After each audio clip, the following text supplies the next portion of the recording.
आपका अपना channel India A1 news, जो रखे आपको A1। जैसा हम सब लोग देख रहे हैं कि पूरे उत्तर भारत के अंदर प्रदूषण का स्तर लगातार एक ठहराव की स्थिति में बना हुआ है। पिछले लगभग 8-10 दिनों से पूरे उत्तर भारत में जो हवा की गति है वो काफ़ी धीमी है। टेम्परेचर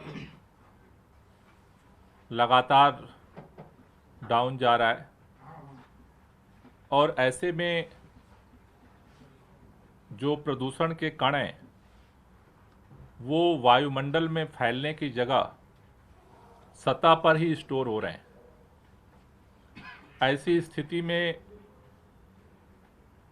जितने प्रदूषण के सोर्सेज हैं, खास तौर से गाड़ियों का प्रदूषण, धूल का प्रदूषण, बायोमास बर्निंग, अलग अलग जगह जो कूड़े में आग लग रही है उसका प्रदूषण, पराली का प्रदूषण, ये जो सोर्सेज हैं उनको कंट्रोल करने के लिए CAQM की तरफ से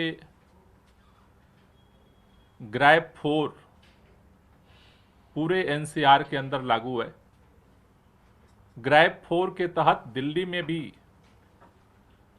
दिल्ली के अंदर जो भी BS3 की पेट्रोल गाड़ियां हैं उस पर प्रतिबंध है संचालन पे। BS4 की जो डीजल वाहन है उस पर प्रतिबंध है। दिल्ली के बाहर से जितने डीजल की बसें हैं उनको दिल्ली में एंट्री बैन है। एसेंशियल आवश्यक वस्तुएं और आवश्यक सेवाओं को प्रदान करने वाले ट्रकों के अलावा सबकी एंट्री पर बैन लगाया गया है। उसी तरह से दिल्ली के अंदर जितने कंस्ट्रक्शन है, चाहे वो नेशनल प्रोजेक्ट हों, चाहे वो लोकल प्रोजेक्ट हों, चाहे वो प्राइवेट हों, सरकारी हों, सब पर पूर्ण तरह से प्रतिबंध है। लेकिन पिछले कई दिनों से ये खबर मीडिया के माध्यम से भी, अलग अलग जगहों से भी ये खबर आ रही थी कि इन नियमों का सख्ती के साथ ग्राउंड पर पालन नहीं किया जा रहा है। आज हमने दिल्ली सरकार के सभी मंत्रियों के साथ संयुक्त बैठक की और उसमें हमने सभी मंत्रियों के अंडर में आने वाले जो अलग अलग विभाग हैं उनको कैसे सक्रिय किया जाए उसको लेकर के हमने आज चर्चा की है। क्योंकि इम्प्लीमेंटेशन एक बड़ी चुनौती आज की तारीख में दिख रही है। नीचे के ग्राउंड के स्तर पे जिस तरह की सक्रियता होनी चाहिए वो सक्रियता नहीं दिख रही है। जो ये प्रशासनिक लापरवाही है, जो ढीलापन है, पूरे मंत्रिमंडल ने इस पे नाराजगी व्यक्त की है और इसको मॉनिटर करने के लिए सभी मंत्रियों को अलग अलग डिस्ट्रिक्ट्स में ग्राउंड जीरो पर उतर करके और इसकी रियलिटी चेक करने के लिए आज हमने निर्णय लिया है, जिसमें मैं नॉर्थ और नॉर्थ ईस्ट डिस्ट्रिक्ट में ग्राउंड जीरो पे मॉनिटरिंग के लिए इंस्पेक्शन मैं करूंगा। नॉर्थ और नॉर्थ ईस्ट में श्री कैलाश गहलोत जी साउथ वेस्ट और वेस्ट, साउथ वेस्ट और वेस्ट में कैलाश गहलोत जी को रिस्पॉन्सिबिलिटी दी गई है। आतिशी जी को ईस्ट और साउथ ईस्ट में ग्राउंड विजिट की रिस्पॉन्सिबिलिटी दी गई है। ईस्ट और साउथ ईस्ट श्री सौरभ भारद्वाज जी को साउथ और नई दिल्ली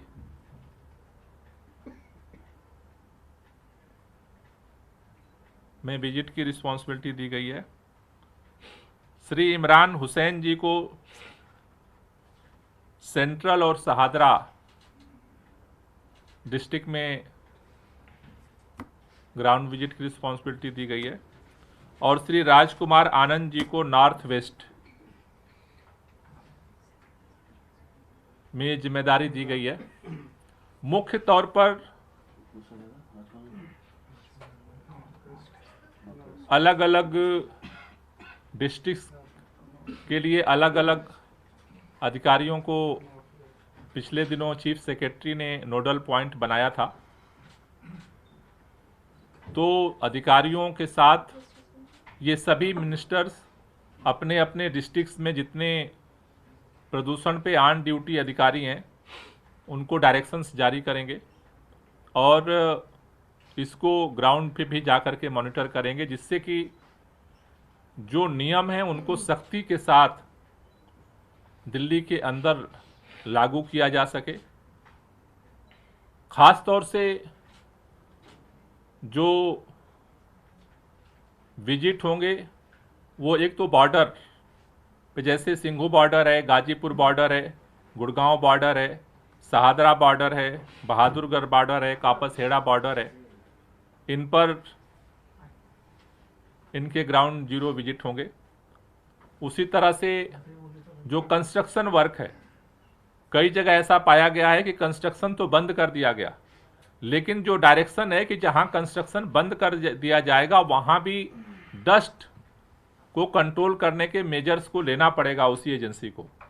ऐसा नहीं कि काम बंद करके और चुपचाप चले गए। काम अगर बंद है तो वहां जो भी कंस्ट्रक्शन मटेरियल है वो ढका होना चाहिए। वहां पे वाटर स्प्रिंकलर जो है, पानी का छिड़काव करने की जिम्मेदारी उसी एजेंसी की है।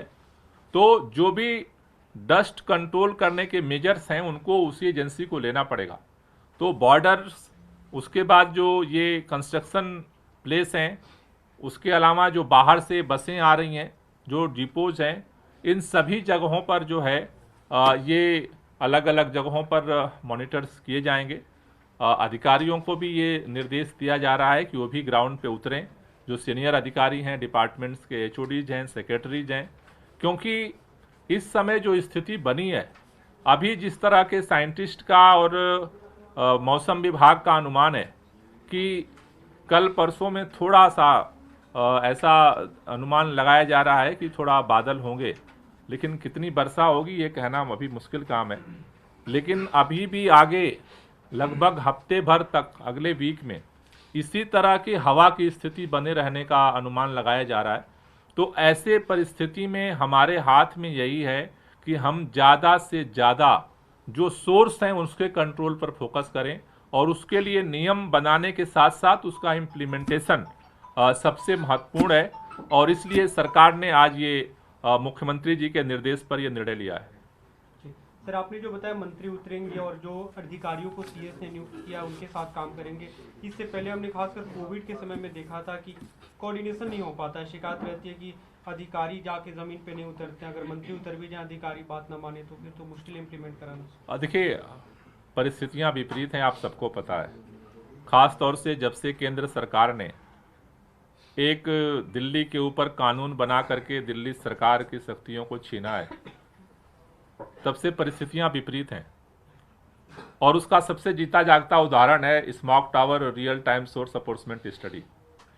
हमने देखा कि कैबिनेट के फैसले के बावजूद एक अधिकारी ने निर्णय लेकर के और दोनों चीजों को ठप कर दिया। सरकार का कोई मतलब ही नहीं बचा। जिन जिन तर्कों के आधार पर स्मॉग टावर और रियल टाइम सोर्स अप्रोचमेंट स्टडी को ठप किया गया था, वो सारे तर्क, सारे अध्ययन, सारा एक्सपीरियंस एक तरफ हो गया। सुप्रीम कोर्ट का आदेश आते ही वो खोल दिया गया। तो मतलब कि वो तो इंटेंशनली बंद किया गया था, उसका कोई लॉजिक नहीं था। तो ये विपरीत परिस्थिति है, लेकिन इन विपरीत परिस्थितियों में हमारी कोशिश क्या है, जितना ज़्यादा से ज़्यादा जो है हम पहल कर सकते हैं, काम कर सकते हैं, योजनाओं को लागू करा सकते हैं, उसके लिए सरकार पूरी ताकत के साथ जो है वो काम कर रही है। मुख्यमंत्री जी का यही निर्देश है कि सभी मिनिस्टर्स अपने तरफ से सारा एफर्ट करें। जो जो अधिकारी कोऑर्डिनेट कर रहे हैं, सहयोग कर रहे हैं, उनके साथ मिल करके हम ग्राउंड पे उतरेंगे। सर क्या इस बात से, क्योंकि जिस तरीके से बंद किया गया जो स्मोक टावर था वो बंद किया गया, अधिकारी आपने बुलाई मीटिंग तो आए नहीं, क्या इस बारे में जानकारी जो है सुप्रीम कोर्ट को दी जाएगी कि इस इमरजेंसी की स्थिति में भी ये हालात जो है दिल्ली में पैदा हो रहे हैं? नहीं, स्मोक टावर और रियल टाइम का तो संज्ञान जो है सुप्रीम कोर्ट ऑलरेडी ले चुका है और उसके बाद ही उसने आदेश दिया और उसके बाद ही उसके संचालन के लिए डीपीसीसी के लोग अब काम कर रहे हैं। अभी जो है हमारी कोशिश ये है कि सबको ले करके हम काम करें। अगर बहुत विपरीत स्थिति आती है तो फिर आगे की सोचेंगे। सर वो ऐप बेस्ड टैक्सी को लेकर थोड़ा सा कंफ्यूजन है कि क्या वो लागू हो चुका है, कल सुप्रीम कोर्ट के निर्देश का आप इंतजार करेंगे, उसके बाद लागू करेंगे? नहीं, बाकी सुप्रीम अभी डायरेक्शंस उसका जारी नहीं हुआ है। अभी तो ट्रांसपोर्ट ने तो अभी किसी को डायरेक्शन तो नहीं दिया है। सुप्रीम कोर्ट ने जो आदेश दिया था उसके आधार पर ट्रांसपोर्ट को वो डायरेक्शन दिया गया है। कल उसमें चूंकि उसको लेकर के कई क्वेश्चन है, जी। खासतौर से सीएनजी को लेकर के, तो चूंकि उसमें उतनी ही लाइन लिखी है तो कल हमें उम्मीद है कि डिटेल डायरेक्शंस उसमें क्लियरिटी सुप्रीम कोर्ट की तरफ से आ जाएगी। उसके बाद फिर डायरेक्शंस करेंगे। आज सर आपको वो प्रपोजल आने वाला था जो विस्तृत प्रस्ताव आईआईटी कानपुर क्लाउड सीडिंग जो आर्टिफिशियल रेन को लेकर, क्या वो आया है और उसमें क्या कुछ? नहीं, अभी तक नहीं आया, उन लोग तैयार कर रहे हैं, आएगा तो आपको सूचित करेंगे। सर पिछले दिनों में क्या दिल्ली में भी, क्योंकि आउटर दिल्ली में किसान रहते हैं, आप कुछ कैसी घटनाएं दिल्ली में भी देखी गई जहाँ पर पराली जल रही है और हैं देखी गई हैं, तो कितना जुर्माना हुआ है, कितने लोगों की गिरफ्तारी हुई, कुछ इसका डेटा लग गया? दिल्ली के अंदर तो बहुत नॉमिनल है, मतलब इक्का दुक्का, वो भी खास तौर से जो हरियाणा के बॉर्डर हैं जहाँ पर वो कन्फ्यूजन रहता है कि खेत इसमें है या हरियाणा में है, क्योंकि वहाँ तो बायोडिकम्पोजर का छिड़काव लगातार चल रहा है। जहाँ जहाँ हमने किसानों से पहले ही फॉर्म भरवाए थे, जिन जिन किसानों ने फॉर्म भरे हैं उन सारे जगहों पे छिड़काव का काम निरंतर चल रहा है। गिरफ्तारी और एफआईआर की घटना अभी तो यहाँ पे तो ऐसी नहीं हुई। सर मौसम विशेषज्ञ ये कह रहे हैं कि वेस्टर्न डिस्टर्बेंस जम्मू कश्मीर था कल, वो अब मूव कर रहा है, तो 11 से 13 नवंबर के बीच जो हवा की रफ्तार है वो 15 से 20 किलोमीटर प्रति घंटे की रहेगी, तो दिवाली के आसपास भी पॉल्यूशन और ज़्यादा कम हो जाएगा। अगर स्पीड बढ़ जाती है तो पोल्यूशन तो कम हो जाएगा। देखिए, इस समय कई लोग ये सोच रहे हैं कि आखिर ये पोल्यूशन क्यों बढ़ रहा है इतना सारा बैन लगाने के बाद, क्योंकि हवा की स्पीड जो है वो लो है और जो चादर यहाँ पर बनती है, दिल्ली की जो मेट्रोलॉजिकल कंडीशन है उसकी वजह से जो नीचे से हीट है और ऊपर से सर्दी है, ठंड बढ़ रही है, तो जो चादर है ना वो बिना तेज हवा के टूट नहीं सकती। और चादर की वजह से क्या हो रहा है, जो भी पोल्यूटेंट हैं वो स्टोर हो रहे हैं यहीं पे, डिस्पर्स नहीं हो रहे हैं। तो इसलिए जो है वो एक आप देख रहे हैं कि एक ठहराव की स्थिति बनी हुई है, उसी लेवल पे पोल्यूशन थोड़ा सा नीचे जा रहा है, अप हो रहा है। लेकिन अगर तेज हवा चलती है तो निश्चित रूप से ये डिस्पर्स होगा, जो एक स्टोरेज बना हुआ है। Thank you sir. एक पॉलिटिकल सवाल भी अगर आप नो पॉलिटिक्स, नो राजनीति। Only work. अलग से